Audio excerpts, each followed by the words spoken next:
Welcome back with a smiling face. Links to previous episodes are given in the video description, so don't forget to like, subscribe and share the video. A Love Unstoppable. Episode 5. Chapter 53. The month that followed flew by fast. I divided my times between work, Zion, and Lionel. 4 weeks ago, I reported to the university because though it was the exam period when I disappeared, they still needed my presence there. Mr. Cook, the vice-chancellor, however, told me Aaron had stepped in and informed him why I wasn't present. I didn't know what Aaron told him, but it sounded genuine enough because Mr. Cook believed it and granted me pardon for the days I missed. I didn't know what exactly he told them and I didn't ask. Daniel also came back 2 weeks ago and apologized, claiming he had overreacted. When I asked him what changed his mind, he admitted Aaron had come to his house to speak to him. In his words, Aaron had admitted to kissing me and that I only kissed back because he made me. He also told him that in the week I spent with him, I had welcomed no form of entanglement because I had him in mind. Somehow, Daniel believed him and returned. I was happy about his return. I was also grateful that Aaron had gone out of his way to help put things right, even when he could have chosen not to. When Daniel asked if I was willing to try again, I said I wasn't. I told him the break helped me realize my priorities, and I'd only drag him along if I let him back in. Besides, my life was more complicated than it was months ago when we started dating. There were things I'd never tell him and that would leave a hedge in the relationship. He felt sad about it, but it was for the best. I wouldn't feel happy with myself knowing I didn't give my all to the one I was with. To give my all to Daniel would reveal too much, which would only put him in harm's way. I received a call from the hospital where Lionel had been admitted the last month, informing me of his discharge being today. The nurse asked if I could come and pick him and I said yes. His release would have happened sooner, but 2 weeks ago he experienced a sudden concussion, which made the doctor readmit him to run a few more tests on him. There was a slight change in his brain tissue, and they had to treat it before discharging him. I drove over as fast as I could. The doctor gave me a few papers to sign and after signing them, I handed them over and we were free to leave. I hope I'm not being such a bother, Lionel said as I helped him into the wheelchair and pushed him towards the door. Nonsense, I answered, pushing him into the hallway. You're my brother. I would do this in a heartbeat. I don't know. Sometimes I feel I'm dragging everyone back. First, I lost my money on drugs and had to live with Mom. Then I tried to find my feet back, only to overdose. Now I'm in the hospital and once again single, he said, his voice wounded and pained. Ouch, Shamsi left. I'm sorry, I didn't know your girlfriend broke up with you. They looked so good together this past month and I wouldn't have guessed it. My heart went out to him. He shrugged, it's fine. She needs a man that can take care of her and the past month it had been the opposite. I don't blame her. My life is shit. Good thing she ran. Your life isn't shit, Lionel J. Adams. These are called trials of life. Sadly, your girlfriend left you, but you will find someone else. I will never abandon you. The good part of your story is you're still here, fighting. He glanced up at me with a bright smile on his face. You're an amazing soul, Zara. I'm lucky to have you as my sister. And I answered. I pushed him down the wheelchair slide that led to the parking lot of the hospital and we approached my car. Who's that? He asked and my head lifted to look toward my car, which he was pointing to, and I saw Sessy standing there and leaning against my car. I wondered why she was here. She is Zion's aunt, I answered. That isn't Tatiana, Zara. But she looks familiar. I mean from his father's side. Oh, now I understand why she looks familiar. Sessy? What are you doing here? I wasn't surprised she knew the hospital. She had followed us over last month and probably raced here. Hey, sorry to barge into your activities like this. I needed to get away. Everyone's face seems to annoy me today. Do our faces annoy you? Lionel asked with an already intimidated voice. Hers doesn't, she replied, turning her attention to Lionel and staring at him hard. He swallowed. Oh. The awkwardness lingered in the air as the two who had never met before stared at each other in silence. I'm sorry I didn't introduce you to. Lionel, this is Sessy Hart, Aaron's sister. Sessy, this is Lionel Adams, my brother. It's nice to meet you, Sessy. Lionel stretched his hand out and when she took it, he shook her hand firmly. Sessy turned to me, so can I? Can you what? Stay with you? Yes, if that would help you feel better, then sure, by all means, stay. I have no other thing to do today. Aside from moving this grown man, I call a brother from place to place. Can I say what a beautiful lady you are? Lionel blurted out, moving our attention over to him. Please don't. I already did. He grinned mischievously. Sessy stared at me and I knew she was asking if he would be around me for the rest of the day. I pressed my lips together and nodded. We are a sealed package, Ms. Hart, Lionel said. Sessy groaned and ran her palm over her face. I guess I have no choice. I don't think he can be more annoying than Yvonne. I take it back. Your brother is much more annoying than mine. He's even worse. I'm leaving. Sessy sprung to her feet. I was barely listening to their conversation because I was on the phone with Dia, who had now wrapped up her honeymoon with Greg. The two had been on a 1-month honeymoon so far and planned to return to family, friends, and work in a few days. I missed her, and I wanted to hear from her. She asked after Lionel and Zion and I told her they were doing great and looked forward to her return. There was so much she would get to learn when she returns. I didn't want to tell her on the phone. I found Lionel's eyes widen as I set the phone down and turned to the two. I made you laugh a few times. I can't be that bad, he argued, as if that was a reasonable point. That doesn't change the fact that you're a DG in human form. Sessy snarled at him. Yes, Daniel knew Sessy was a werewolf, and it was still shocking how he knew and how he was so cool about it all. When we came in, he asked if she was an alpha or a beta and somehow found out she was a beta, but the deadliest in the pack. I asked him how he knew about werewolves, and he said he had always known.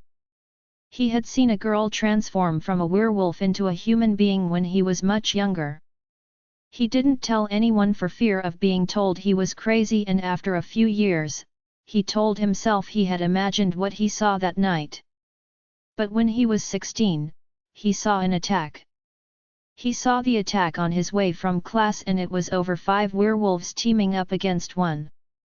He didn't know if the one survived because he had run away from the horrific attack.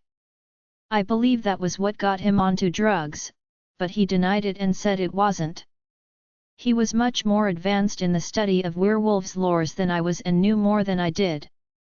Finding out about Sessy, he admitted, gave him a new perspective because he believed they were all angry bloodthirsty creatures. With Sessy, he concluded they were just angry. With Lionel's knowledge, I didn't have to start from the beginning or give so much explanation. He knew that if Sessy was a werewolf, then Aaron was too, and if he was, Zion would grow up to become one. That kept him silent, and I knew he contemplated that reality, though he had no control over it. He was, however, curious with questions that needed answers, and when I left then to go call Dia, they were on question and answer. Agreed. Will you stay now? No. Are werewolves this stubborn and hard to convince, or is it just you? You. He raised a brow. Would you like to? I mean, I can't do much, so you'll be 100% in charge. Sessy's cheeks heat and the anger she had to seem subdued a little. How did you ever survive with him? She turned to look at me. I raised my hands in surrender, not wanting to get in the middle of their quarrel. I don't know, I just did. Just answer the questions and we will move on to a better question, Lionel whined, and from the angry look on Sessy's face, I knew she wanted to strangle him. If werewolves are cold-blooded killers? Well, it depends. We seem to snap the neck of those that get on our nerves. He swallowed and blinked a few times before turning to me. She's joking, right? I shrugged. She's standing before you. I'd rather you ask her. I answer, but I doubt they are cold-blooded killers. They are being just like us. They live together in understanding and unity. Just like humans, they are bad ones amongst them. I don't think that makes them all bad. Your sister has more brain cells than you do, Sessy said, crossing her arms over her chest. Agreed. Does that mean you will stay now? His brow rose. She rolled her eyes, for her sake she uttered.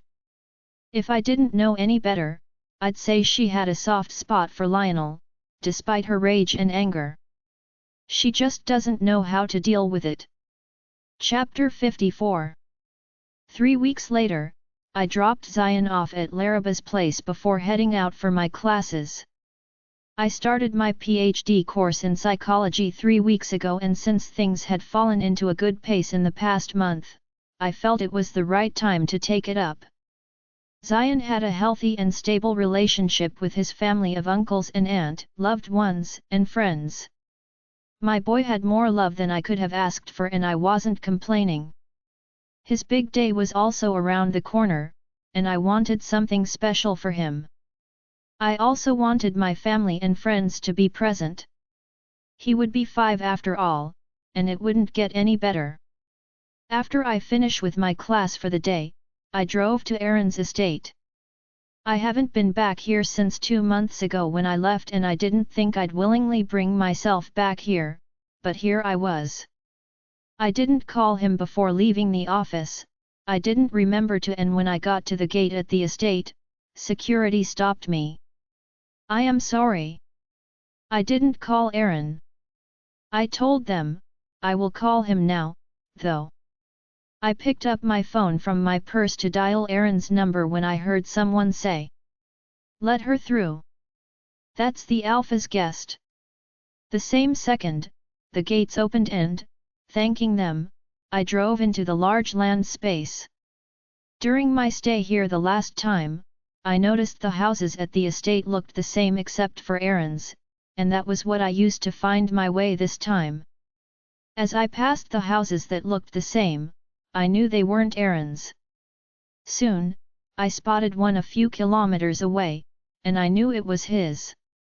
I drove towards the house and turned off the car when I came to a stop. I picked my bag up and stepped out. I raced up the few steps that led to the door. I pushed, and it opened to me. The inside was as quiet as ever, and I realized it would have been best to call and inform him of my coming. Well, better late than never. I brought out my phone and dialed Aaron's number, but there was no answer. I tried again, and when I got no response for the second time, I slipped the phone into my purse. "Hello, is anybody home?" I asked, and my voice echoed in the room as if there was no one living there. Perhaps I should have asked the security men at the gate if their Alpha was home. That way, I would be sure of myself. I don't think they would have let you into the estate if he wasn't home. Or he could be sleeping. Different thoughts ran through my head, and I had the answer to none. I picked my phone out of the bag to once again dial his number when I heard a low growl from behind me. My heart skipped a beat, and I paused, not moving at first. I wanted to know if I had indeed heard a sound. The growl came again, louder than before, and I knew I wasn't hallucinating. I turned around, and I saw a big black wolf standing before me with blazing red eyes. I had seen their full moon transformation in video clips and had seen Damer in his full wolf form months ago, and just like them, I was alone with this one and the scary memory rushed back. I was scared. My heart was hammering in my chest and there was no way to control it. Yet I shouldn't be afraid. I was at the Liberty Pack estate, specifically at Aaron's residence, and that meant the only ones who would be here would be Aaron and his siblings.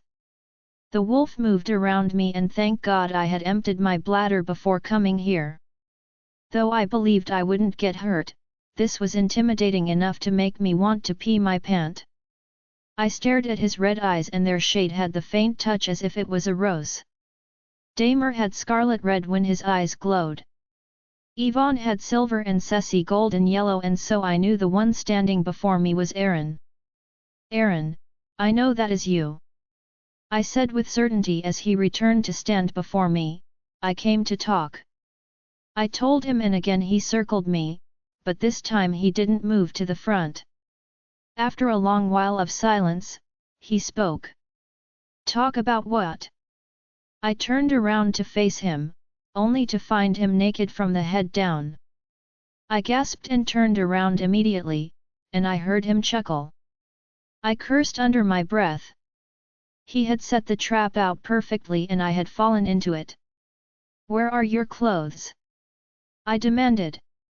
"Upstairs where I shifted," he answered, humor still lingering in his voice. "You didn't expect them to be on me after I shifted back to human form, did you?" Silly me. I thought that was how it worked. I inwardly facepalmed myself. "You didn't call," he told me, and he was correct. I should have. "I'm sorry I forgot. Can you put something on?" I asked because though I wasn't looking at him, the thought of him naked behind me, while we were alone, didn't help for 1 second. The image I just saw would torment me for a while, that was for sure. "There's nothing here to put on," he answered, and I knew he was enjoying this very much.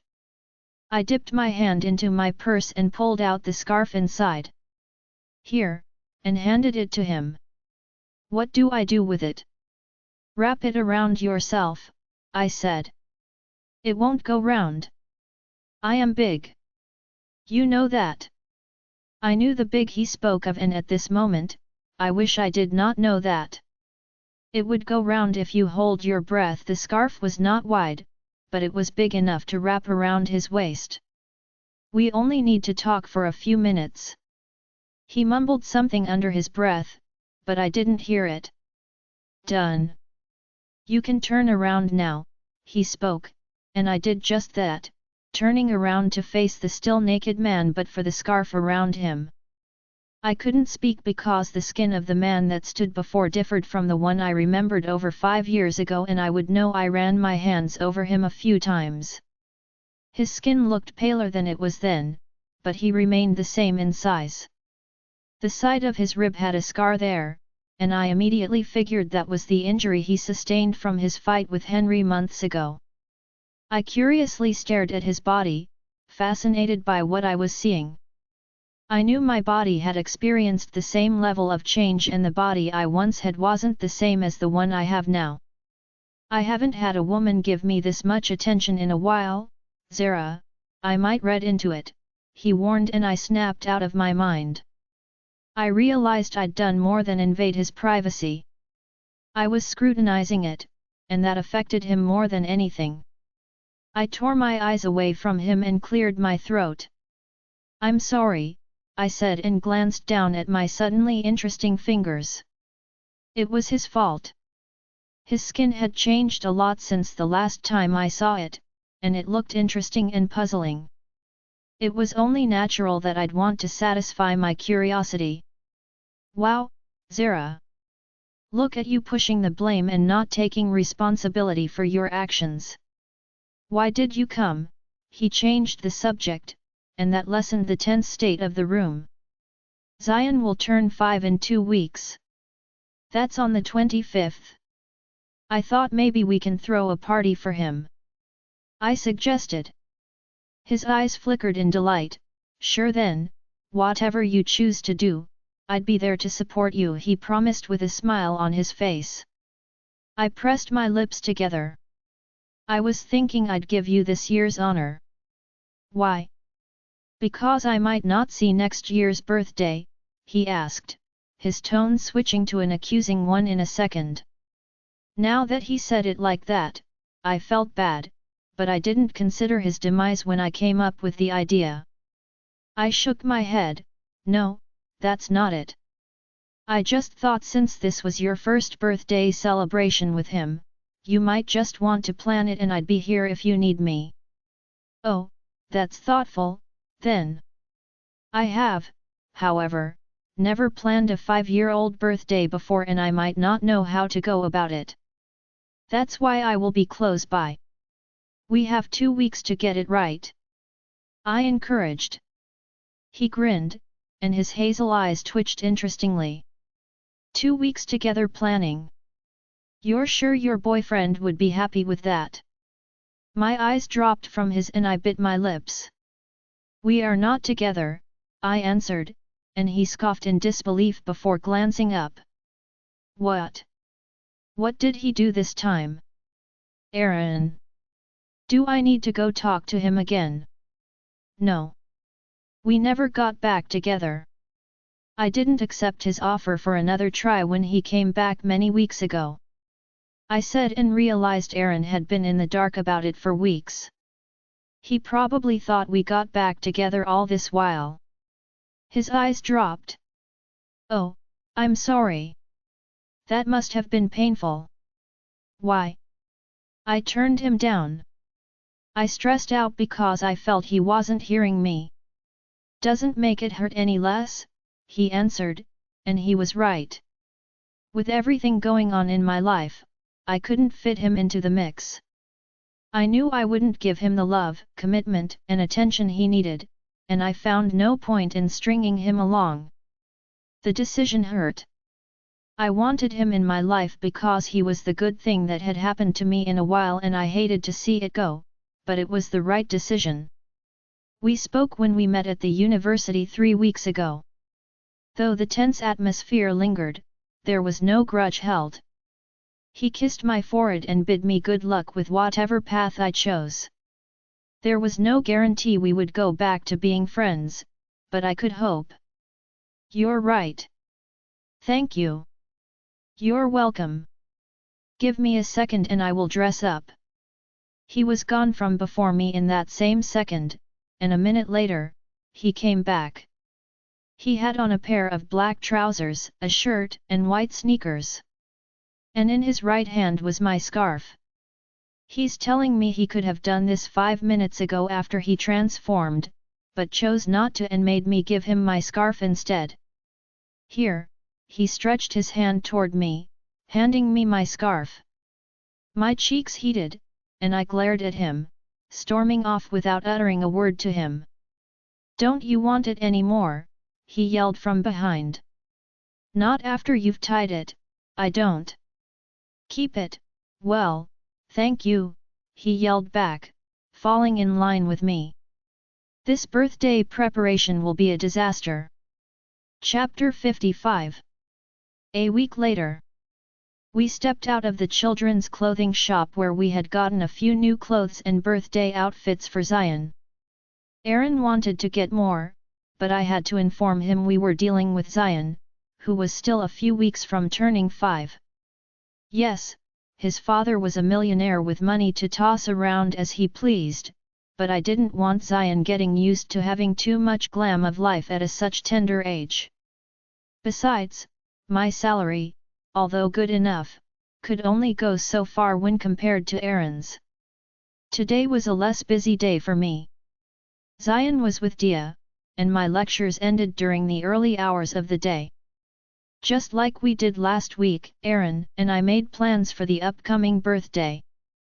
Aaron's dedication to me warmed my heart, and he stayed consistent in asking for my input on everything, even though I gave him the green light to plan the birthday. He had appreciated my input most days, but today it was a different case. While Aaron set the shopping bags into the boot of the car, I opened the door and entered. One of the few things I noticed about Aaron, though having all the money in the world, was still the one to drive himself around. It would have been a different case if he was as strong as the books and sites say an alpha werewolf would be. He wasn't as strong, according to Sessy. He was almost human, yet didn't look to protect himself from the danger that might arise by getting a bodyguard or security. It can be seen as both recklessness and bravery. Either way, he didn't mind. The lady was friendly. "We could have bought the black pair of trousers," he said as he entered the car and slammed the door. I knew he would not let it rest. That's not the way he did things. The lady was friendly because she hoped you'd buy more. That's what people who run businesses do. Friendliness is a game they play in the hope they get more from you. I answered. He started the car, and we drove off, heading back to my house. "But you never play such a game with me," he accuses, and I stare at him with my mouth ajar. "I am friendly. You snapped at me 3 times at the store," he reminded me, and I didn't know someone was keeping scores on the number of times I said, "No, don't get those, Zion doesn't need them." There was a vast difference between being friendly and being enabling, and Aaron couldn't tell them apart. "Because you were going to throw money away and get Zion what he didn't need." He shrugged. "Still, I would love it if you were nicer." "I am nice," I answered again. I didn't know why I felt like I had to prove that I was, but being told I wasn't nice wasn't what I expected when I came along with him. He scoffed, "Says you. How about don't call me to come along with you next time you plan to get the whole clothing line?" I snapped at him, already fed up. "See what I mean? You're not nice." I glared at him. "So nice to you mean going alone with your decision, even though it's being extravagant and careless with money? Would that be too difficult?" "Yes.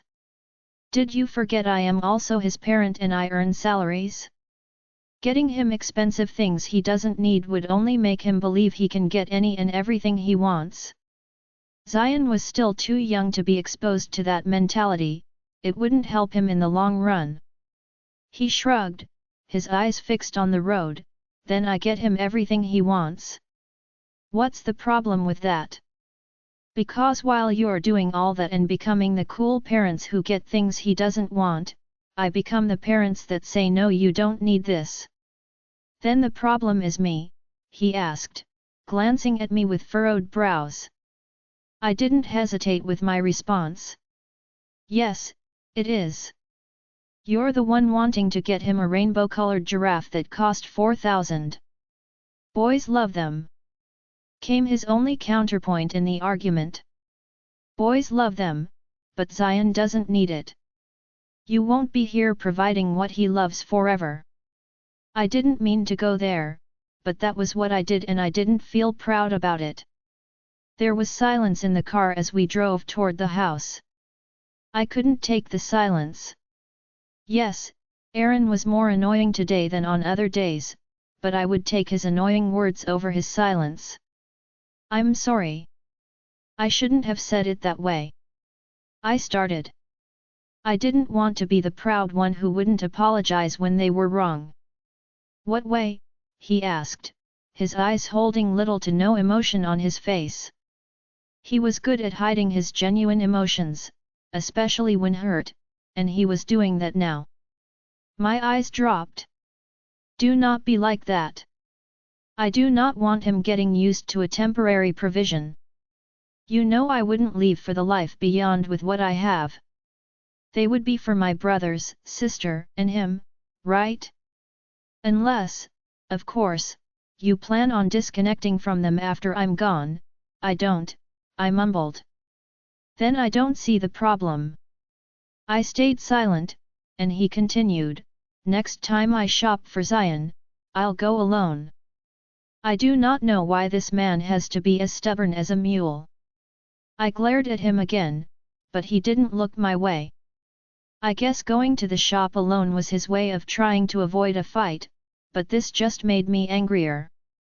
This isn't about you, Zara, this is about what's best for Zion. It's his birthday after all, and you gave the go-ahead to Aaron to plan it. That was right. This could very well be Aaron's last birthday with Zion, and fighting wasn't what we needed now. The car came to a stop before my house, but neither of us opened the door or stepped out. Fine, next time you go shopping, it would be best to go alone, I answered, and it stung my heart to say it. He hit his forehead at me as if trying to read into my reactions. And you won't be mad? If it means we would not have to fight over what to get, then it's fine. Oh, I didn't think we would have this talk calmly, though. He admitted. Sometimes fighting costs more. I said and stepped out of the car to cross the road. It must have been the talk I had with him or the long rest I knew waited for me inside. But something made me forget to pay attention to the road before crossing. I realized my error only after stepping onto the road and seeing a car approaching at a full speed. I froze on the spot, unable to move, and my heart stopped beating. My breath hung in my throat and my lashes shut tightly, knowing the car was nowhere near stopping. I knew I'd either be dead or in a critical condition in the next few seconds. I heard the car speed past, but I was still standing, breathing and alive, wondering what had happened. My eyes cracked open, and I saw myself on the other side of the road and the car speeding far away, not bothered to stop. I gasped, and then I noticed an arm around me, holding me tightly and a body pressed against mine as if we were one. When my heartbeat returned, I pulled away to see Aaron standing before me. I didn't know how, but he had saved me from the speeding car that could have harmed me. Silly me had been furious at him for not seeing my view on things. I recklessly placed my life in danger. You saved me, I said in a low voice, my heart still hammering away in my chest. Won't be fair for Zion to lose both parents within a short period. He answered, a faint smile coming into his face. I leaned in before I could help myself and kissed him on his lips, taking him by surprise. He kissed back and wrapped his arms around me, pulling me closer to him. The kiss was meant to be short and light, but the touch of our lips pulled me in. The softness of his lips and the tenderness of his kiss made my heart flutter in its cage, and I couldn't stop. We pulled away after what seemed like forever, and I placed my head on his chest. Thank you, I said, panting. You're welcome, love. Chapter 56. Unlike the disaster I expected and prepared for, the party turned out more successful and Aaron held his own. He was more organized and informed than I would admit out loud. For someone with little baby knowledge, he was vast in the field. Just like I promised, I took a step back and allowed him lead, and he did it better than I could have ever imagined. I had planned Zion's last 4 birthdays, but this put all those past years' parties to shame. He didn't come home with any extravagant gift, but 3 days ago he got him a Megatron toy which Zion didn't need. He must have seen the look on my face because he said he'd return it if Zion didn't like it. As if Zion would ever use that line. We bonded very well, and it made me happy. Despite equipping myself in case of a fallout, none of that happened. He was just a reasonable father who wanted the best for his son. He reminded me so much of my father, and as much as it warmed my heart, it made me sad that he might not be around to witness his son add another year. I informed Zion we were planning his birthday party, but I didn't go into much detail about it. That was the surprise. Aaron picked out his penthouse at the Grand Central as the venue, hinting there would be less attention as compared to the Pack estate. He also wanted privacy for the Pack member at the estate as some invitees would be humans. I liked his suggestion and didn't want anyone having their privacy invaded because of Zion's birthday. He made sure the security maintained tightness to make sure nothing happens. I was grateful to him for the extra step he had taken to ensure there would be safety and, unlike the other times, I said it out loud. Is Zion 5 or 15? This seems cooler than my last birthday. Dia squealed as she walked up to me with a glass of wine in her hand. That must be the whiskey in your system talking. I informed Dia that the drinks which would be served at the party would be non-alcoholic, and she suggested bringing hers. She asked if there was something wrong with that and I told her no, and so she did. She and Greg were the only ones with alcohol content in their fruited juice. But this is nice, and Aaron seems nicer than I expected him to be. I didn't tell her about the kiss Aaron and I shared the week that passed. It was a moment of gratitude for being alive, and I had done what I would call an act of weakness. I kissed Aaron hard, and I liked it. The kiss made me feel more alive than I have ever been. His arms felt like home and provided more comfort than I wanted to admit out loud. Neither of us had spoken about the kiss we shared last week. We've gone around it as if it didn't happen. A part of me wanted it that way, wanted to deny a reality where I gave in to my desire for Aaron. Every time I thought back to the kiss, my whole body came to life. I felt as if he was the only one made for me, and my body and mind welcomed the thought of him. I'll go meet up with Greg. He's probably wondering where I took myself to this time, she said and made her way from beside me. I stood at the corner watching the few kids who turned up and their families. A few in attendance were Dia, Greg, Lionel, Sessy, Yvonne, and the parents of the 10 other kids celebrating with Zion. 6 I recognize from his school, but the other 4 were Aaron's doing. They were in his place and, according to him, had bonded well with Zion in the last few months. I couldn't complain. A healthy social circle was important for the growth of an individual, and Zion had all he needed. Music and noise filled up the living area where the party held. I haven't seen Aaron since he stepped out to speak to Yvonne and Sessy earlier. Damer could not make it, but he sent his regards and got this for Zion. Yvonne spoke up, handing me a wrapped-up box. I collected it and thanked him, then moved to keep it with the rest of the birthday gifts the friend of Zion had brought for him. You don't seem interested in joining the party. I heard Aaron's voice from behind me and goosebumps scattered all over my body. It's for kids, I said with my eyes still fixed on the children who seemed to be having the time of their life. True, but there are a few adults around, he pointed out. Greg and Dia seem occupied, and I haven't seen Sessy and Yvonne anywhere. I'm not very familiar with the other parents here. So it's best to stand in the corner and watch instead, I answered. Fair enough. For the next seconds that passed, we stood, watching the party go on in silence, and once in a while I'd feel Aaron's gaze on me before it would move away.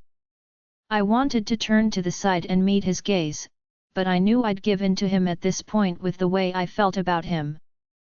I can't stop thinking about it, he said with a soft voice, but loud enough for me to hear even with the music. I knew what he spoke about, but I wanted to pretend as if I didn't, and I stayed silent. He stared at me for a moment before turning away. About the kiss. It keeps me up late at night, thinking about so many things. I know they might never be anything between us because you're you and I'm me, and the only thing joining us together is Zion. But I will still think about it every day for as long as I can. I turned my head to meet his gaze, and I knew that was a mistake on my part because now my gaze was locked in his weakening ones. I couldn't speak, even though I had something to say and I couldn't look away despite my senses drowning. I dragged a deep breath. You don't have to tell me what I want to hear and you don't have to lie. I have thought about the kiss too. That wasn't a lie, and I have thought about what it would be like to have him once again. However, I had to consider the reality before me. 5 years ago I was with him, not knowing who he was, but getting together with him now meant I knew and accepted who he was. He was a werewolf and I was human. Chapter 57. He's still the same man. Judging him just for being a werewolf would mean judging Zion as well. Zion would always be Zion in my eyes, my beloved son. Aaron had a different story.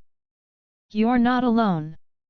I spoke, my eyes flickering from his lips up his gaze. I have thought about the kiss more than I should have, Aaron. He took a step closer, and I felt the heat coming off his body and the hairs on my body rose on alert. His hand lifted to my face, and my breath hung in my throat, but I didn't pull away or push him off. To an extent, I wanted this. I wanted him. He leaned in and took my lips into his wet, soft ones for a brief kiss that ignited all the emotions I've experienced in the past week to need and desperation. The kiss deepened and his tongue pushed into my mouth, and I allowed him in to taste and dominate. We were kissing out here in the open and despite being at the corner of the hall, anyone whose attention drifted from the party would see us. Yet, I didn't care for any of that at this point. I just cared for him. My hand came up to stroke his face before moving up to wrap around his hair. Have you been with another man since me? He asked, staring me dead in the eyes. I wanted to hide. I wanted to lie and tell him I had been with another man, but I couldn't. I couldn't lie and I hated that he had the power over me to make me say the truth. No, I haven't. He moaned, we will need to find the time. Not here, but we need to find time so I can make up for that, love. You need to be treated and taken care of. As much as I want to take care of you, we can't do that here. If I understood clearly, he was proposing another time for us to be together. I agreed with him. I needed him to make up for the years I had missed out on. I need you to first take care of me here. I found my voice to say while moving my hips with his thrust to take in more. Yes, ma'am. I picked up the pace of his thrust while his other hand lifted my chin before kissing my lips. Being kissed passionately while having my clit rubbed and massaged and thrust into with his fingers brought me a quick release. I clung to him as I collapsed from the heights, only pulling away when my senses returned. Aaron helped me adjust my trouser and blouse while kissing me softly on the lips. Thank you. I moaned, my eyes fluttering back up. I owed him the bliss and contentment I now felt. I couldn't remember when I last felt this good, this amazing, not in years. He smiled and his eyes flickered while holding onto mine. He leaned in and kissed my nose and a weakening thrill ran through me. I could lie and tell myself this wasn't making me long for more, but I knew the truth. I couldn't have more, though. He wouldn't be around for much longer and that meant I'd only give myself to a man that would break my heart when he leaves. The rest of the night went by faster after we returned to the party. Aaron stayed around and though the thought of what we had done in the hallway lingered, I stilled myself to function through the hours left. The guest was first to take their leave and while we waited, Zion fell asleep. I couldn't blame him. It had been a long and intense day for him. Aaron offered to take us home, but I told him he needn't worry, as Greg and Dia already offered. Do not think I didn't see you trapped in the corner, getting attention from Mr. Hart during the party. Dia slurred and my heart slowed down its beat, wondering who else must have seen us. That still didn't stop me from longing for him. For the next moment, we would be together. My need for him seemed to have skyrocketed with what had happened at the party, and I wanted him now more than I wanted to admit. Have a pleasant night, love. I smiled myself to sleep. Chapter 58. My eyes pried open as the door to my room cracked and I saw Zion dragging himself through and towards my bed. I had just closed my eyes not so long ago trying to sleep, and the strain lingered in them now that I stared at my son. Zion, baby, what's wrong? I asked. I couldn't sleep, he grumbled, already climbing onto the bed and crawling over to my side. I pouted, oh honey, I'm sorry. Do you want to sleep with mommy?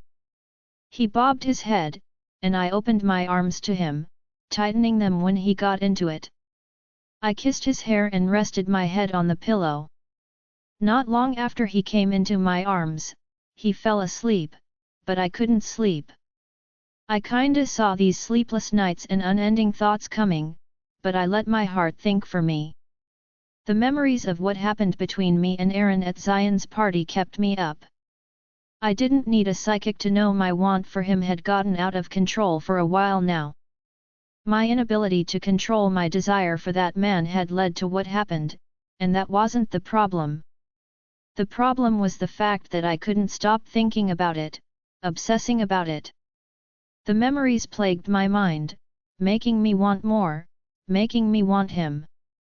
I was slowly falling into the pattern in my old ways. The feelings didn't leave like I thought they would. They remained, more than I expected. It felt like a drug. He was my drug. One touch and I was back, needing more. He wasn't giving me more, however, he had given me nothing. It's been 2 weeks since our encounter and his thoughtful message, and since then I have gotten nothing. It didn't faze me at first. We were both people with lives, and the fact that he wasn't hung up on what happened was a bonus to me. But the first day went by and the second day did the same, and the third and the first week. It felt as if nothing happened between us, and I wasn't sure I liked the idea of that, not when I thought about him and what happened every day. I didn't want to believe he moved on. Aaron wasn't that kind of man. He wasn't the man that would lead someone on, was he? I wanted to call or something, but I didn't want to appear as the desperate one. I wasn't desperate, was I? I was desperate. I was desperate for him, for his touch, for his attention, for his kisses. It felt like a drug, and staying 2 weeks without it didn't help. I had seen him a few times since the birthday, and a few times I've gone over to his place to pick Zion up. We have smiled at each other and then acted as if nothing happened between us. I didn't like it, but there was nothing I could do. Or was there? Today, Zion would be at his father's till the evening, and in the last 3 weeks, Aaron had enrolled him in swimming classes. It wasn't something I agreed to at first. Swimming was an important knowledge everyone should have. I didn't, but that wasn't the point. The point was he was teaching him all the fun things like riding a bicycle, art, and swimming, and I was stuck with teaching him the piano and how to be a decent human being. I didn't want my insecurity speaking for me, and so I let Zion have all the fun on Mondays, Wednesdays, and Fridays. I pick him up from his father's and bring him home. Usually, I go into the evening, pick him up and say hello to Aaron, who always had a warm smile on his face. It didn't help that whenever I saw him, I remembered his long fingers buried in me. Or his red full lips locked on mine, kissing, suckling and tasting. I had a filthy mind that did evil things to me, and most times, I had to snap myself out of it like a fool. He didn't seem bothered, and I wondered how he could be so calm after what we did. Did he not want me anymore? Was he playing hard to get? Ugh! All these questions and no answers. I stared at myself in the mirror, knowing I needed to take decisions into my hands. I couldn't wait for Aaron to decide. We didn't have that much time, and I didn't have that much patience. I picked out my slim hand red crop top and my black high-waisted jeans and put them on. My hair, I made into a ponytail and applied light makeup and red lipstick to match my top. It was getting to evening, and I wanted to pick Zion up from Aaron's place, but I also wanted to pick something else up from where I left off. I gave myself one last glance at the mirror before reaching for my keys and black jacket and hurried out of the room. I had over an hour before Zion finished with his swimming classes. Perhaps I would get to talk to Aaron and ask him what happened to him and why he had acted as if nothing had happened. Your choice of outfit says you want more than to talk. Shut up. I got down and made my way into the house, my stomach tightening in agitation because I was about to confront the man that affected me like no other. The man I couldn't hide from. I pushed the door open and stepped into the wide living area which appeared void of anyone, and I made my way through it, minding my step and taking it slow. I didn't want to run into anyone that wasn't Aaron. This outfit wasn't meant for them. After a while of wandering around and not finding anyone, I realized my error. I should have called before coming. I dipped my hand into my pocket and pulled out my phone to dial Aaron's number when I heard footsteps from behind. I stilled and the hair on my hair rose with each step taken until they were fully erect. You're an hour early. Aaron's voice came from behind, and I could feel his heated gaze on me. I swallowed, knowing that as well. I know, I admitted, feeling a little cold despite the jacket I had on. I came to see you. I summoned the courage to say it out loud. Chapter 59. Oh, he seemed rather puzzled, and I heard his footstep coming even much closer, making my heart pick up its pace. That's the first. How is it the first? We were intimate, and then you act as if nothing like that ever happened. I hope I'm safe, he breathed, and it sounded more flirty than scared. We will find out together, I answered, and then turned to him. I dragged a deep breath at the sight of the man who now stood before me in a white round-necked polo and black jeans trousers. He seemed to have also been playing with water because his hair, although not dripping, looked wet. A few strands fell into his face, shielding his alluring eyes and puffy, red lips. He looked as gorgeous as ever. It took much control to not reach for him. I dragged in a deep breath and returned to reality to meet Aaron's eyes on me, staring at me from head to toe, and if I wasn't mistaken, there was a desire in his eyes as he beheld me. First goal reached. You look beautiful. It's as if you got ready for someone. I didn't miss the trace of humor in his voice. I did, I answered, not willing to bite around the bush anymore. I've done that for 2 weeks straight. Lucky him. What happened? How do you mean?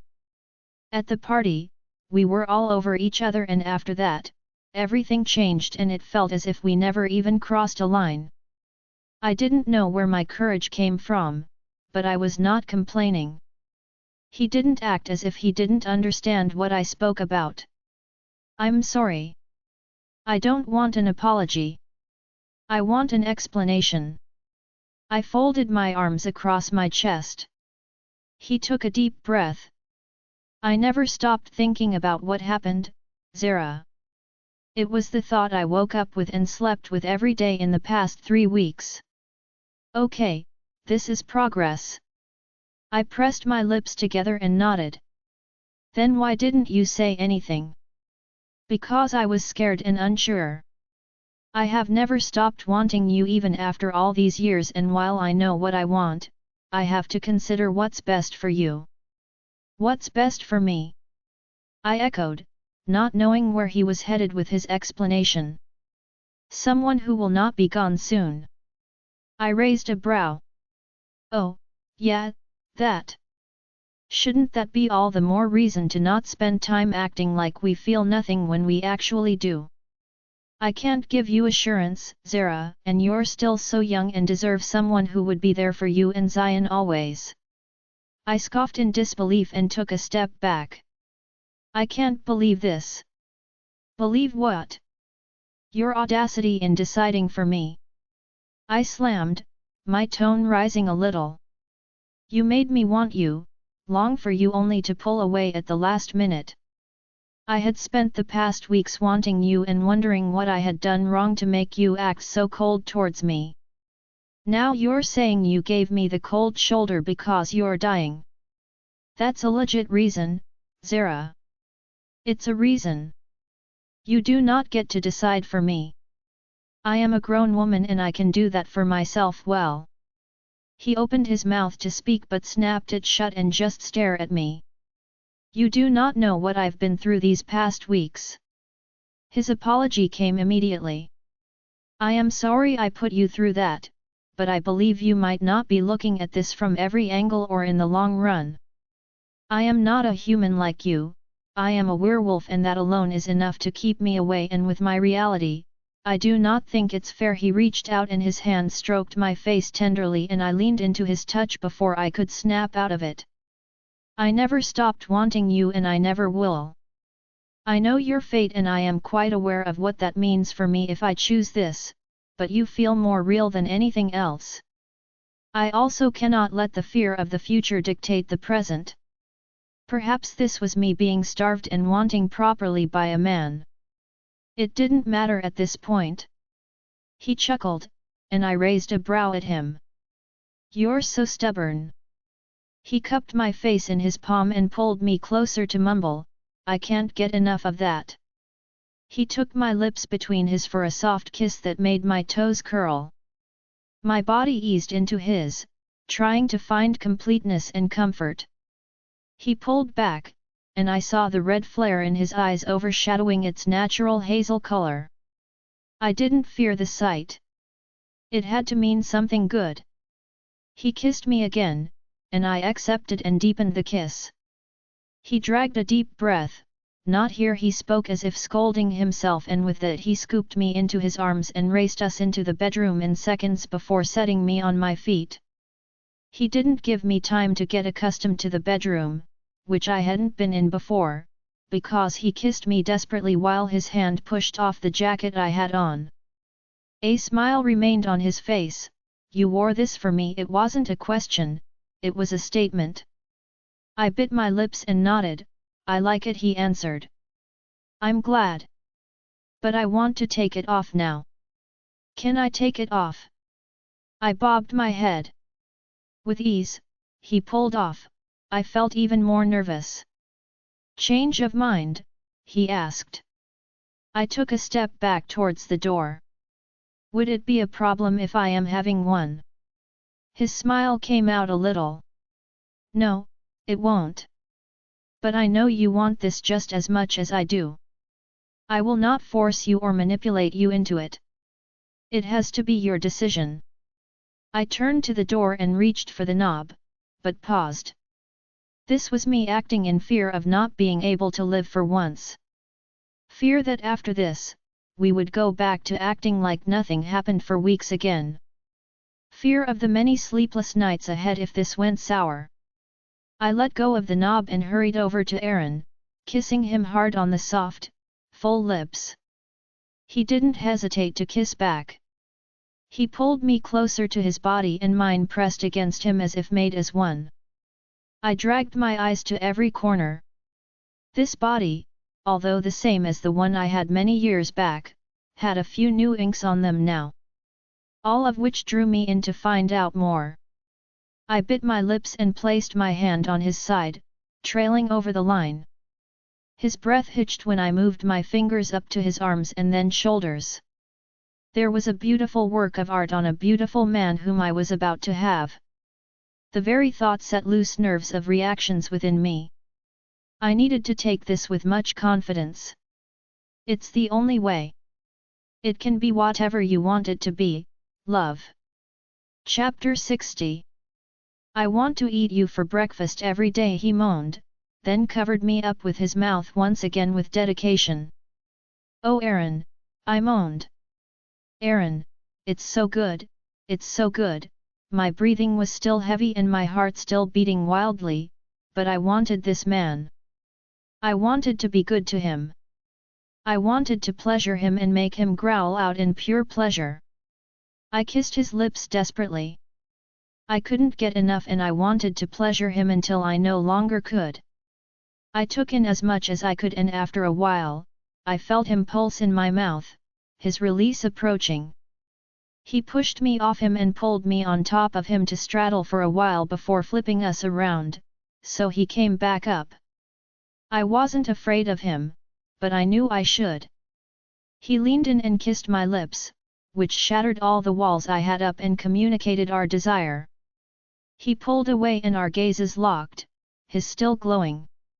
I reached out and stroked his face, sighing in contentment. This was better than I expected and I wouldn't change it for anything else. Chapter 61. I stayed with my eyes partly opened, trying to catch my breath. This happened, Aaron finally took me after what felt like forever and it was mind-blowing. He had never disappointed me when it came down to the affairs of X before and he didn't this time. I, however, noticed there was much more desperation today than the last time. It made it hotter. I didn't think we had enough time, but after already going twice in the last 30 minutes, I had no strength to go again. My hand was on his chest, tracing a fine line over the ink on his skin, mesmerized by every line and pattern of it. I hope I someday get the chance to analyze every corner of his body and worship it. He leaned closer and kissed my lips, and I moaned into the kiss before deepening it. He pulled back and placed his head against mine. "Thank you," he breathed against my face. "For what?" "For taking the step. If you hadn't taken the step, I don't think I would have, and who knows how long it would have taken." His arms around my shoulders tightened and then he rubbed me gently there. I smiled, "I'm glad I did then." His lips grazed over mine tenderly before deepening and as I kissed back, he slid his thigh between mine and the evidence of what we had done pooled between them. "Zara," he muttered, kissing my nose and then up my forehead. "Yes," I answered, nuzzling my nose into the crook of his neck and breathing him in. His scent has always been my weakness. Clean, manly, intoxicating. I placed my lips against his neck, and he shuddered into the touch and I knew I affected him. "I was wondering," he continued, his voice thick and filled with desires. "About what?" I peeked up at him and found him staring at me as well. He opened his mouth to speak, but my phone began ringing with the tone I knew so well. "Zion's swim lessons teacher." I reached for it and answered, placing it to my ear. "Hello, Ms. Adams. I'm on my way." I quickly spoke up, not letting him finish what he wanted to say. "He only calls when I'm late and turns out I am late today." I ran off the bed and reached for my clothes on the floor. I noticed Aaron's gaze on me as I raced around the room to locate the clothes that were mine, even though he remained silent. I had stayed so long in bed with Aaron I had lost track of time. Aaron helped himself onto his elbow. "What's wrong?" "I am late in picking Zion up," I answered. "You know Zion takes his swim lesson in this house, right?" I knew that, but that didn't change the fact that I was late. I was always on time. I pride myself on being on time. I didn't tell him all of that, instead, I slipped my panties back on and then the rest of my clothes. I reached for my phone on the lampstand and slipped it into my pocket before racing towards the door. "Zara," he called out, and I knew he probably wanted me to stay a while longer. "Don't even say it." I snapped and raced out of the room. I came into the living room and then made my way to the pool area where I had picked Zion up since he started this class. He was already dried and waiting with his bag packed to his back and I knew he had waited for quite a while. It made my heart hurt that I kept him waiting. He must have noticed me approaching because his head twirled around to find me, but instead of the cheerful look he usually had, he had a narrowed one on his face. I slowed in my tracks, wondering if he was mad at me for coming in late when he spoke. "What happened to your hair, Mommy?" His eyes moved on my hair and stayed there. My heart skipped a beat, wondering if he knew what he meant. What could be wrong with my hair? I dipped my hand into my back pocket and pulled out my phone, using its dark screen to inspect my hair. The horror I saw! My hair was in a mess, and if there was another name worse than a mess, that would have fitted perfectly. My lipstick also looked smeared against my mouth, and my lips were puffy. It made sense why Zion had a narrowed look. I had made it into a ponytail before I left the house, but Aaron had rearranged it during our heated session and now it was a hot mess. That hot devil saw me dress up to leave the room and said nothing. He tried to. "You told him to not speak." My lips pressed together, and I wiped at my mouth with my hand, taking off as much lipstick as I could. I slipped my phone back into my pocket and pulled at the band holding the hair together. In 5 seconds, I had my hair back in a ponytail. Not perfect, but better than the one Zion saw. I had a very rough day, baby. Yes, made rough by Aaron Hart, your father. How hard it was. But I'm here now. How was your swimming class today? I asked, reaching for his backpack and taking his hand. Just then, Staffan, his swim teacher, stepped out of the closet with his phone in his hand. He had a curious eye as he stared at me, but if he noticed something on my face, he said nothing. "Ms. Adams, you're already here," Stefan said, staying with his usual energetic tone of voice. "Yes, I am. I am sorry I kept you here longer than necessary." He smiled, nodding in understanding. "I know how hard being a parent and having a life is." He emphasized on the life, and I knew he knew.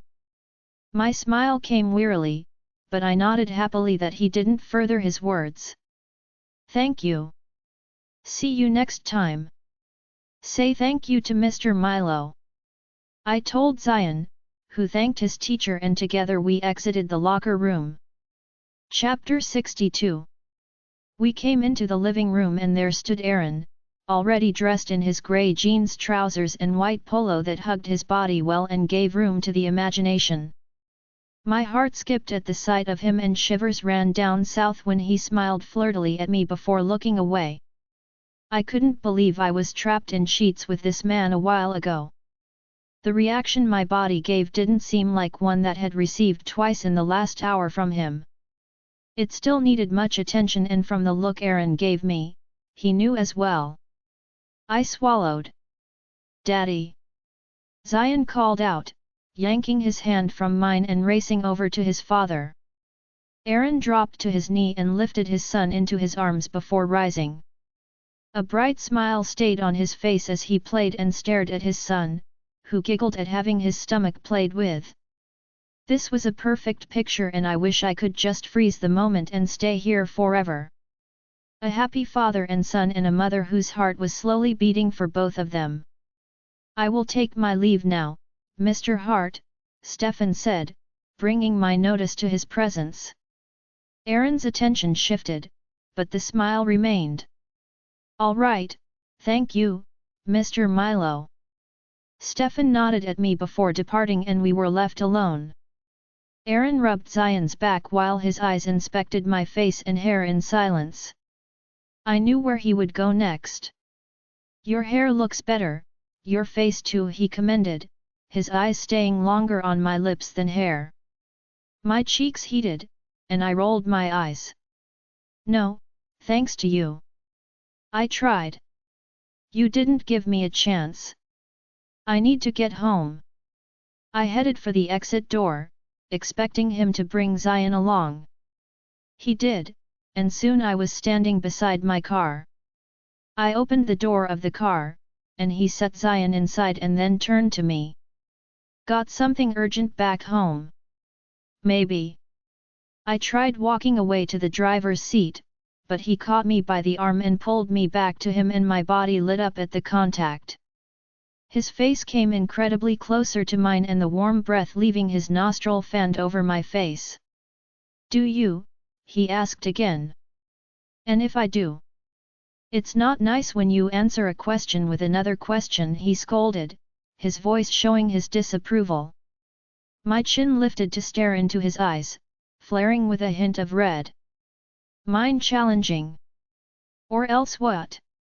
He leaned in and whispered into my ears, I'll bend you over the hood of your car and beat the out of you. My legs grew weak at the impact of his words, causing me to lean against him harder. The image his words created made me reconsider toning down my response. I wanted to be at his mercy, being punished. A long moan tore through my throat and I pressed myself against him. What's stopping you? Our son is in the car and that would make us horrible parents, he replied in a reasonable tone. Just then, my mind came back to the innocent little one waiting in the car. What's it with me and forgetting I am a mother whenever I was with this man? He might not want to be a terrible parent, but I was headed in that direction because of him. I cussed and tried pulling away, but he didn't let go.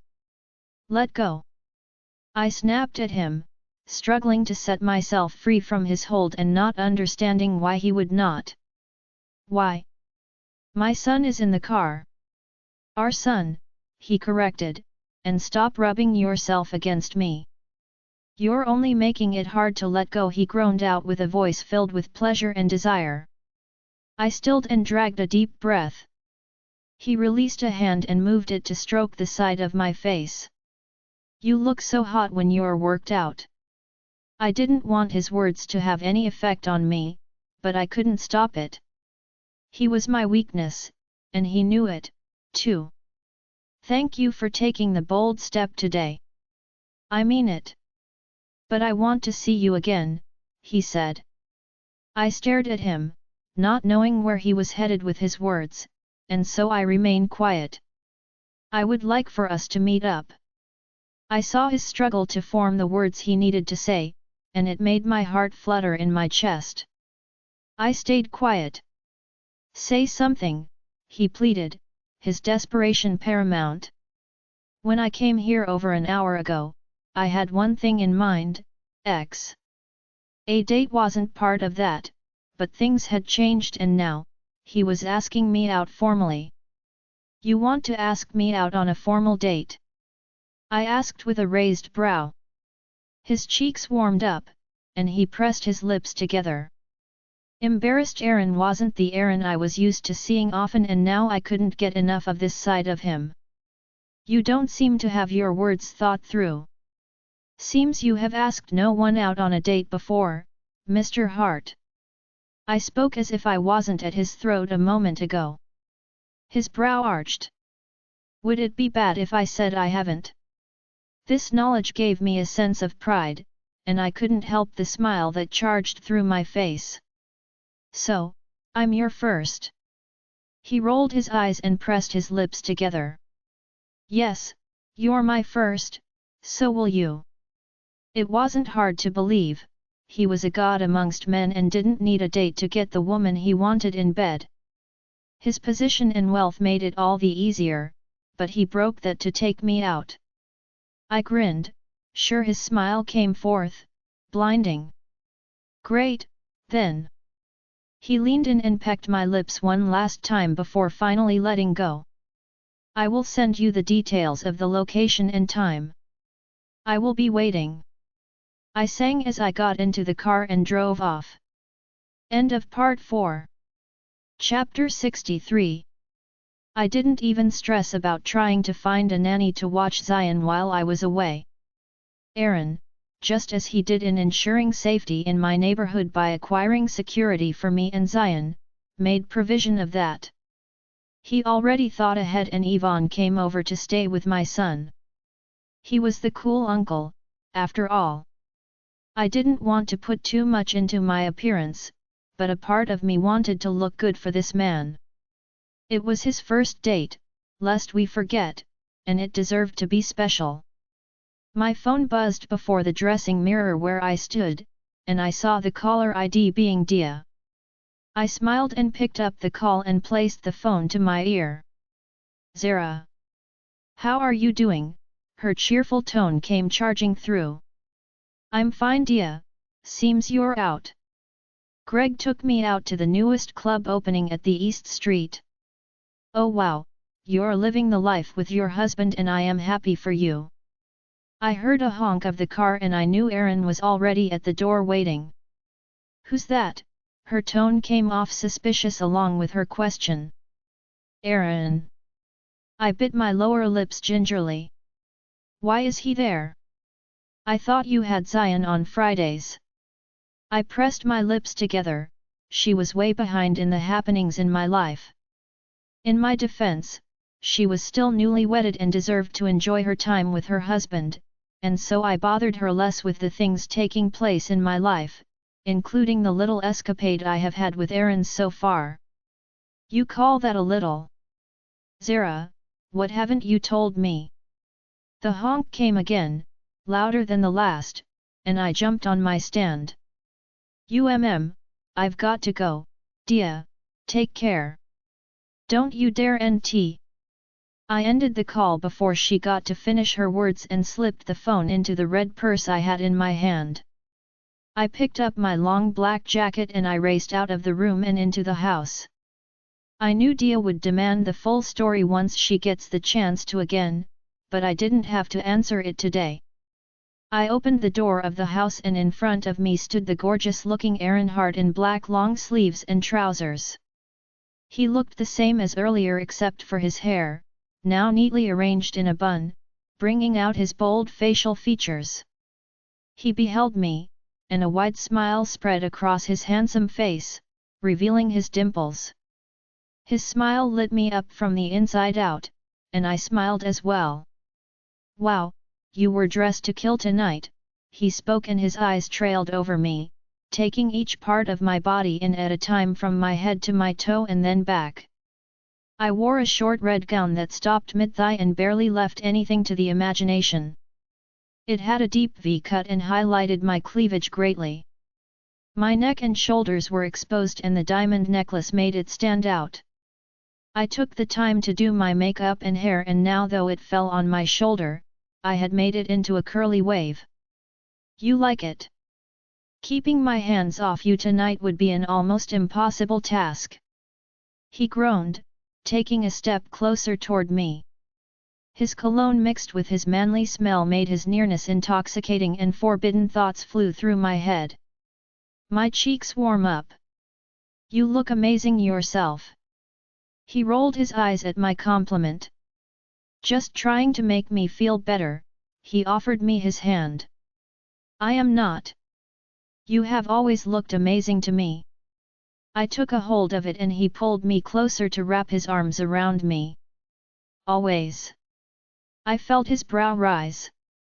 Even those times when we weren't on the same terms? He asked. I bobbed my head, thankful for the night because my cheeks looked as red as tomatoes because of our little harmless exchanges. Even then, I thought you looked amazing, and it made me angrier. With Aaron, it was easy to admit my most hidden secret, and those I wanted to keep to myself. I felt free with him, free enough to confess without fear of judgment. You've always been beautiful to me, from the first day I laid my eyes on you. Even this moment he opened the door for me and I entered. He closed the door and got in as well before driving us away. We arrived at the Grande restaurant and made our way in. Aaron already made reservations and the attendant when he saw us, greeted and led us to our seats. For the next 30 minutes, we spent staring at the menu. However, I'd lower the menu once in a while, and peep up to stare at Aaron, whose concentration didn't sway from the menu. I then asked myself how one man could embody so much beauty. Whenever his eyes lifted, mine returned to the menu, which I held onto. Have you made your choice of food or will you have me instead? Aaron asked, not looking up from his menu but somehow sensing my eyes on him. I swallowed because I hadn't made my pick and I also didn't think having him would be such a bad idea. I haven't, I muttered. Then take your time, he said, and I think he enjoyed the attention he got from me and didn't want it to end. My gaze narrowed on him. Can I have you instead? Yes, you can, anytime and any place. We just have to get through tonight and reach an agreement, he answered, his voice still calm. I didn't want him calm. I wanted him as affected as I was. That was the whole point of wearing this killer outfit, which, by the way, was snuffing the life out of me. I wanted him to crave me as I craved him. I wanted his eyes on me.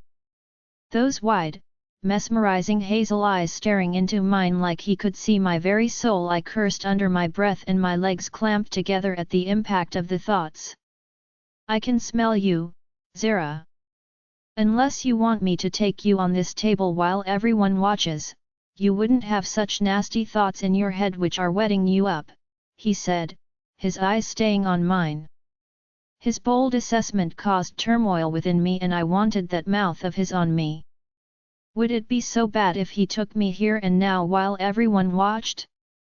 Oh wow, Zara, you've become a woman so desperate wouldn't care about anything, even privacy. My eyes focused on the menu in my hand and I picked out the Chinese fried rice and chicken and set the menu down, waiting for the attendant. I'm done picking. Good. The attendant came, took the menu, and in no time returned with our meals on served plates. We thanked and ate the food. I enjoyed my Chinese fried rice and from the look on his face, he seemed to enjoy the macaroni and steak he had. We ate in silence and I placed my cutleries on the tray after I finished eating. Aaron did as well, wiping his mouth and picking up the glass of water on the table. You wanted us to talk over the date, I spoke, reminding him why we came over. He set the glass down and nodded. Yes, I wanted that, and it was because I wanted more than just having sex with the mother of my son. There's nothing about what we've done if he puts it that way. I certainly won't put it that way. Then what do you want? You know who I am. And why I am not like the other men. You also know how short my time is. Still, you chose me.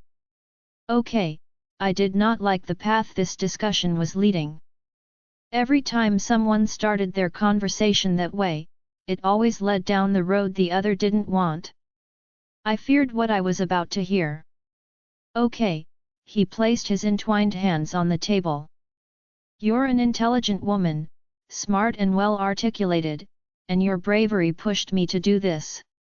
I am an alpha and according to creations, a mate is as important as an alpha to his pack. When an alpha comes of age, he finds his mate, the only one meant for his soul whom he would unite with and become as one. Okay, this wasn't as horrible as the options of things I thought he would say, which flew around in my head. And you think I am your mate? A part of me felt you were my mate over 5 years ago, but you were human and alphas do not mate with humans. They could have them for a period, but the bond would never come in.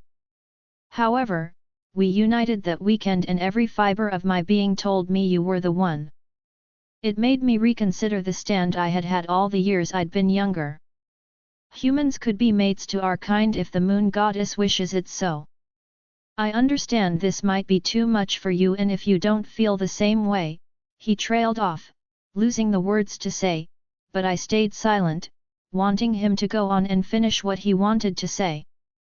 I couldn't interrupt because I didn't know what to say either. I will completely understand. Yes, I had gone into some research after I returned home. It was to help me further understand the man I had grown weak to and the man my son will become someday. The more I read, the more complicated it became. I wanted this man more than anything, but I stopped researching him and waited for him to tell me about himself. Now that he had spoken, and I knew I needed to do more research. I did not digest as much as I thought I would, and his explanation didn't help. Do I get to take the time and think? I asked after a while of silence. He nodded. Yes, you can have all the time you need. End of Part 4. Chapter 64. Part 5. The university was now back in session, and at the end of the first week, the heads of the institution hosted a welcome back party in which the professors and staffs of the university were in attendance at the Sheraton Hotel and Towers event hall. It was a meet and greet. This way, the old staff would get to meet with the new staff and lecturers, and the new ones would get acquainted before the semester resumed fully. A few familiar faces I got to see were Jerome, Zena, and Daniel. I had stalked Daniel's social media page to keep up with his life and affairs, but it was harmless. I wanted to know he was safe, and from what I saw, he seemed to manage his life well so far, which was a good thing. I wished sometimes that things could have gone a different way. Sometimes I wished we just remained friends and never attempted relationships, but we did, and I had to live with that reality forever. Our gazes met, and we stared at each other for a while.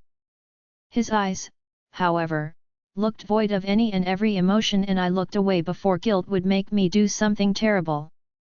I did not know why I would feel guilty. We ended things amicably. After you cheated physically and mentally on him. I moved to the bar corner in the hall and demanded a glass of sparkling water. I needed to count down the hours left in this suffocating event. Long time no see.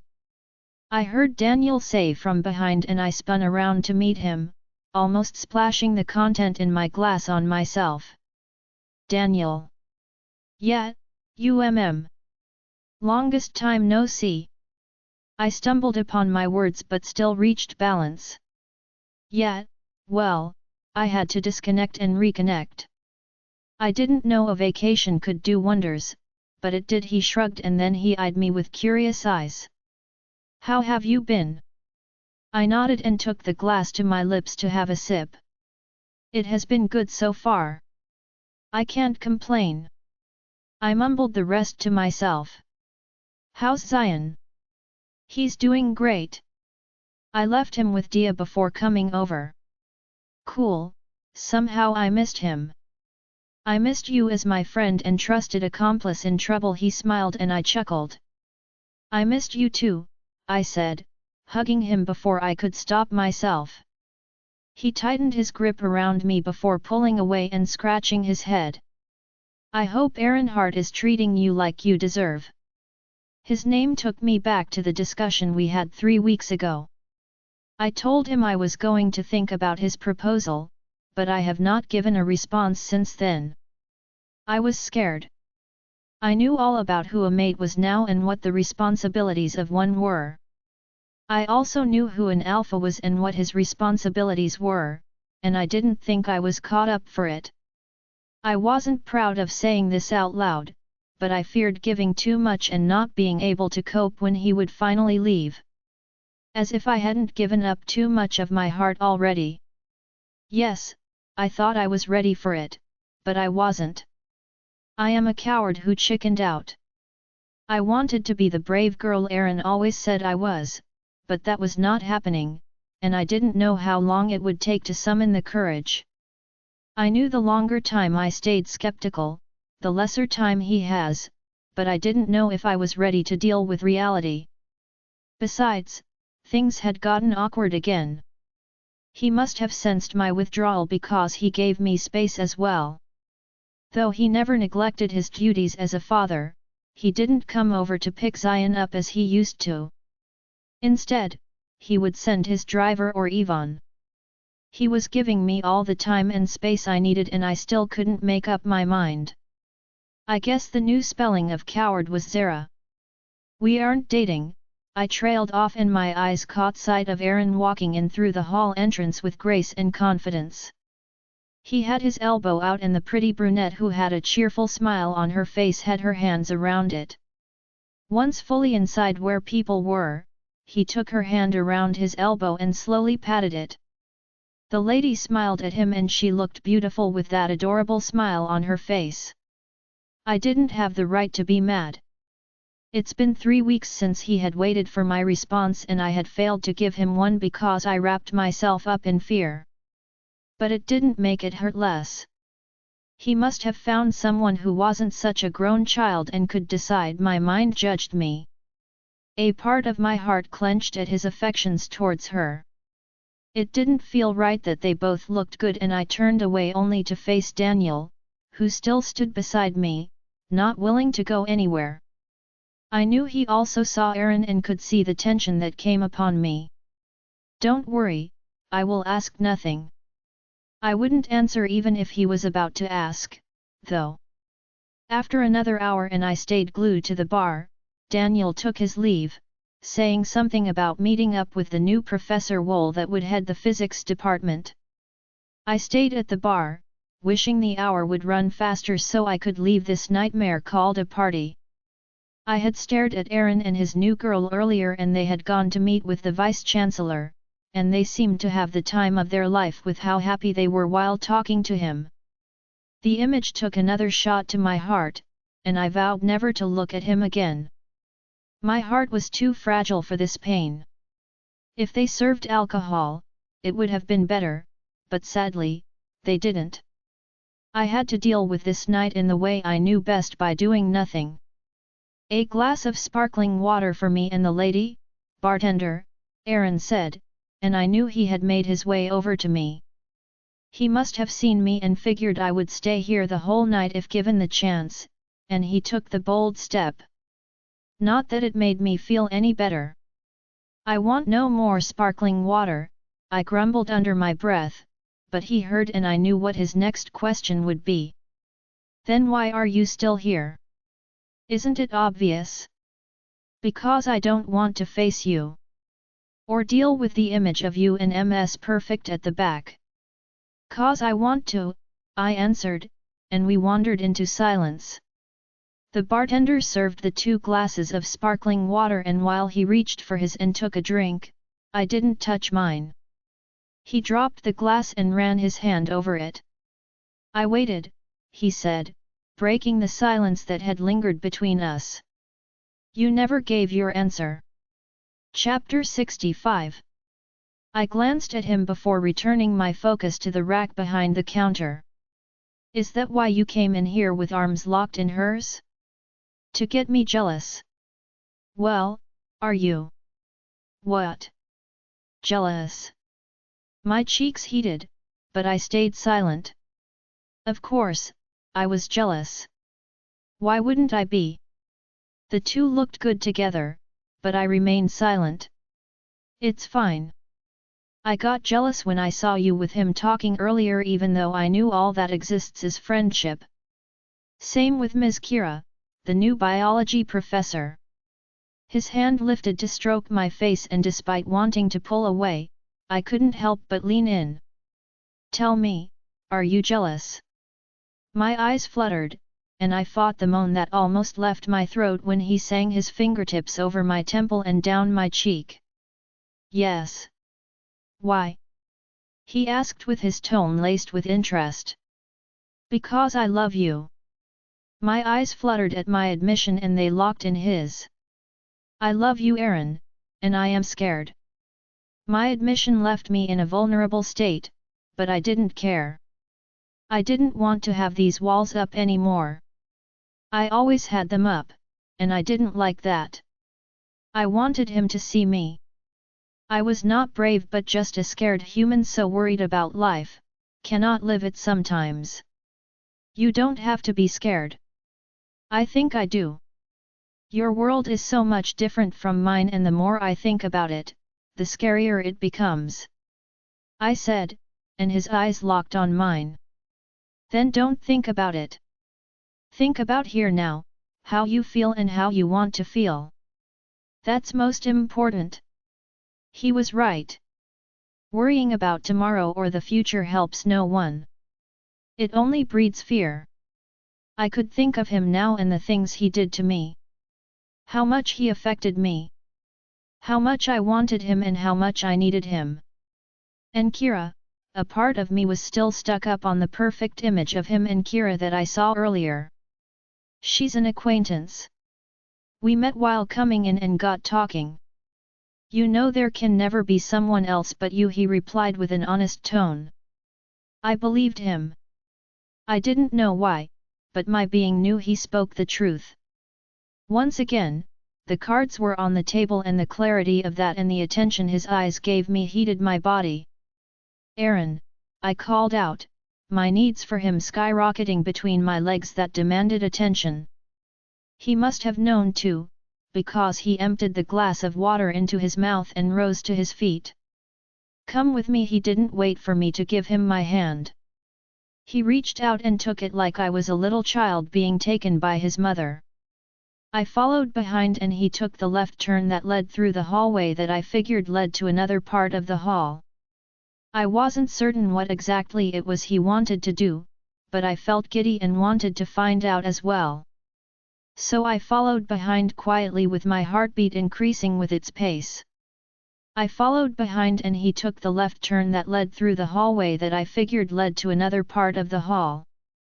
I wasn't certain what exactly it was he wanted to do, but I felt giddy and wanted to find out as well. So I followed behind quietly with my heartbeat increasing with its pace. He turned to the first door of the hall and twisted the doorknob to open it up. It was the other exit of the building. We are leaving. I need to take you home with me, he said, then paused and turned to me. That's okay with you, right? You look so gorgeous in that killer dress and I might not be thinking straight, but I hope taking you home with me is okay. His eyes sought my consent and it was the most beautiful encounter. I wore a neon blue dress that reached my knee and it was formal for the night. I didn't look as good as I did 3 weeks ago at the date, at least not in my mind. He, however, stared at me with the same affections and desire he did then. That was more than okay with me. I smiled up at him and nodded. A small smile crossed his face. Good then, love. Although this exit differed from the entrance, I expected us to get into the car and drive home. But Aaron had other plans. He pulled me closer and locked me in his arms tightly. Close your eyes and think of me, he kissed my forehead, and I did as I was told, shutting my eyes and thinking of the man whose arms were around me, whose arms felt like home. I didn't need to keep my eyes open. I knew I could trust him and not regret it. I was barely done speaking when he spoke. Open your eyes.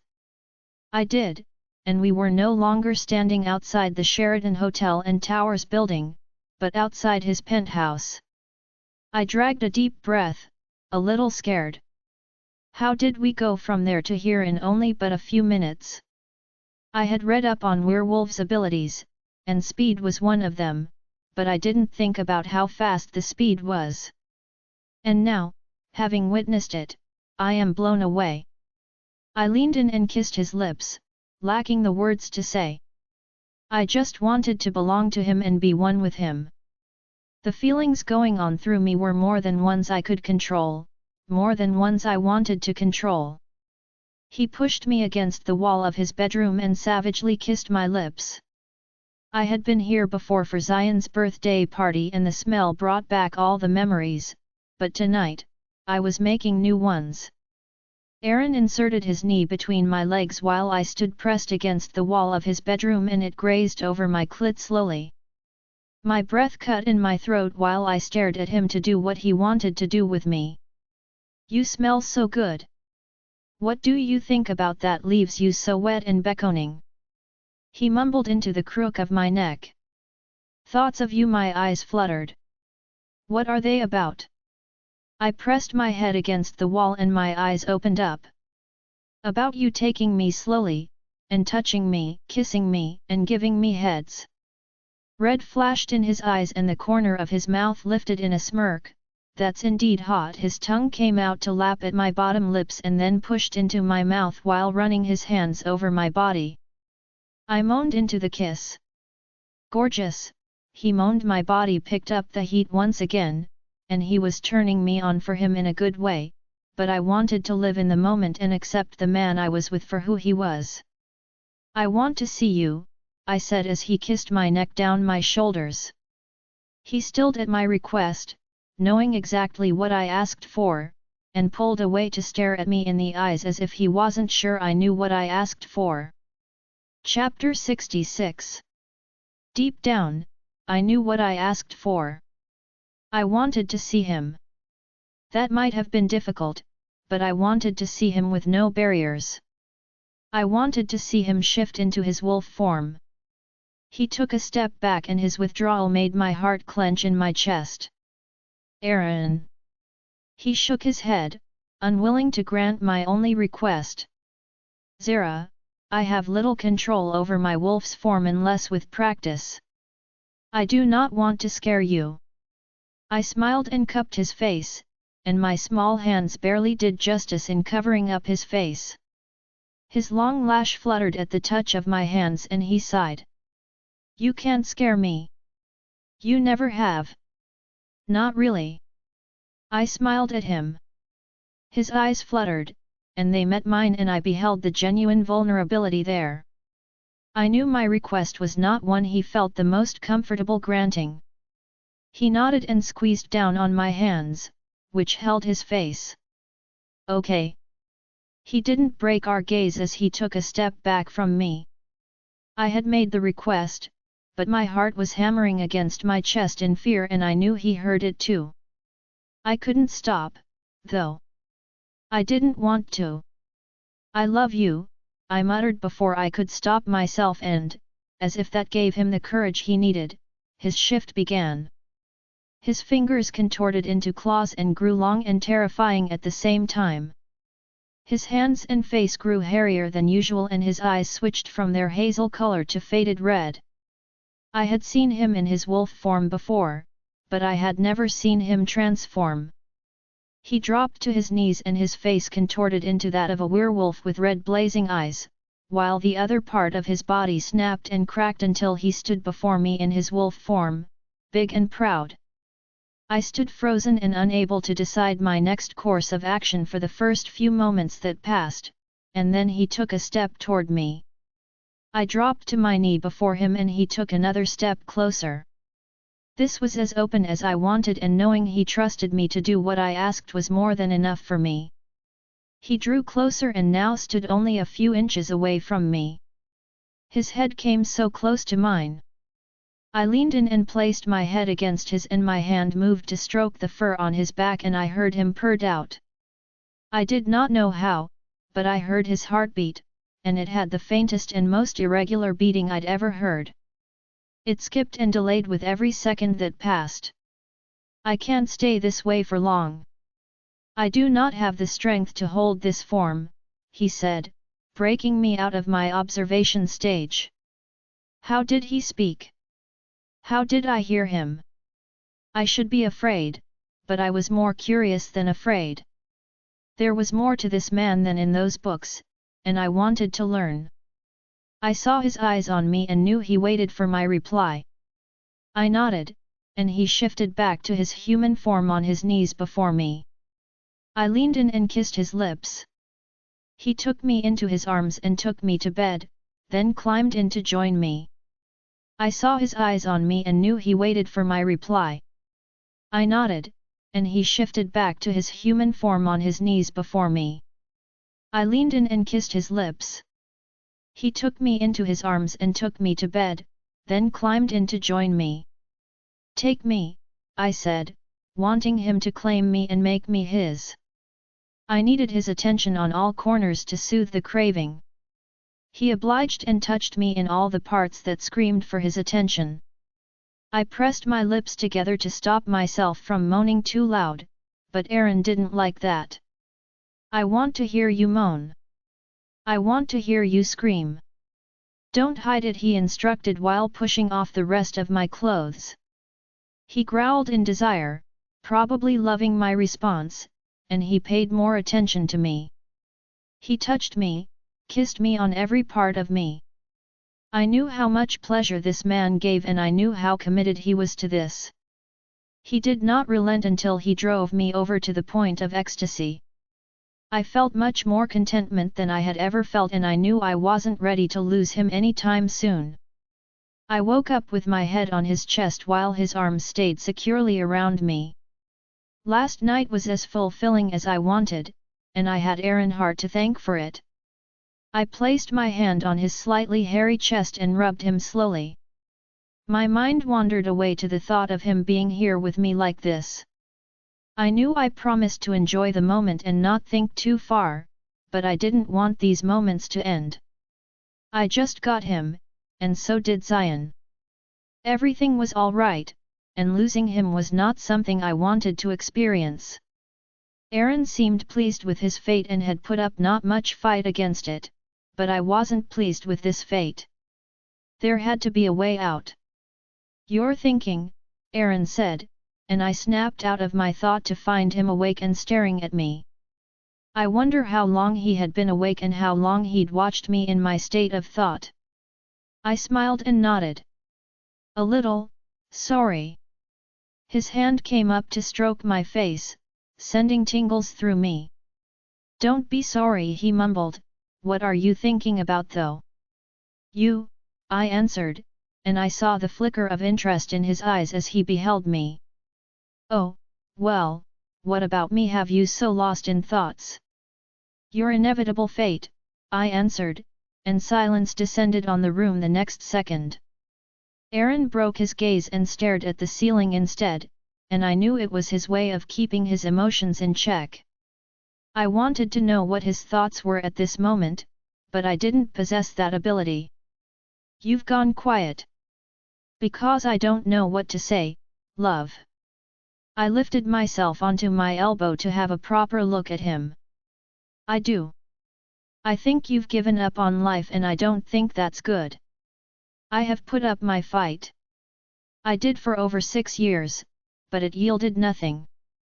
I frowned at him. "And that's enough reason to give up. We are all going to die one day, some before others," he said, and that had to be the most selfish line I've ever heard him use. His words hurt me. His nonchalant response to living wasn't what I expected, and it stirred a feeling I didn't like within me. I sat up in bed. "You have a 5-year-old son who would have but fragments of your memories. Do you really think telling him we are all going to die one day would be the best response to his queries?" I didn't even want to add myself to the equation or think about how miserable I'd be without him. There was more at stake than how I'd felt. I got down from the bed and reached for the clothes that were closest to me on the floor. I knew about his fate and he also told me about it, but this hurt. Falling back in love with someone who would be gone in no time hurt and now my heart was breaking. I would have done everything to change my fate if it were up to me.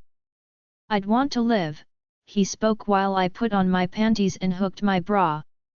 I rose, "Then show it. You have the money to disperse research into finding out what you missed all those years.